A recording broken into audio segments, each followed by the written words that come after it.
পটুয়াখালীর কলাপাড়ায় ভক্ত শিকদার নামের এক জেলের রহস্যজনক মৃত্যু হয়েছে। রবিবার বেলা 11টায় উপজেলা ধানখালী ইউনিয়নের পশ্চিম লোন্দা গ্রামের টিয়াখালী নদী লাগোয়া একটি ইটভাটার সংলগ্ন চর থেকে মরদেহটি উদ্ধার করা হয়। মৃত ভদ্দর ওই গ্রামের ইউসুফ আলী শিকদারের ছেলে। পুলিশ ও স্থানীয় সূত্রে জানা যায়, ভদ্দর শিকদার পেশায় একজন জেলে এবং তিনি তার পরিবার থেকে বিচ্ছিন্ন হয়ে একটি ভাড়া বাসায় বসবাস করতেন।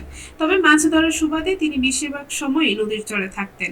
সকালে স্থানীয়রা তার মৃতদেহ ওই চরে পড়ে থাকতে দেখে পুলিশকে খবর দেয়। পরে পুলিশ গিয়ে তার লাশ উদ্ধার করে। তবে তার শরীর পচে গলে চামড়া খসে পড়ে ফুলে ফেপে ওঠায় মৃত্যুর কারণ নিশ্চিত করতে পারেনি কেউই।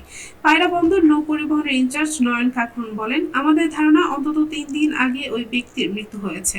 তার শরীরে কয়েকটি স্থানে আঘাতের চিহ্ন রয়েছে। এসব চিহ্ন বজ্রপাতের আঘাত বা অন্য কোনো আঘাত হতে পারে। তবে ঠিক কী কারণে মারা গেছেন সেটি নিশ্চিত করে বলা যাচ্ছে না। লাশ উদ্ধার করে ময়নাতদন্তের জন্য মর্গে প্রেরণের প্রক্রিয়া চলছে।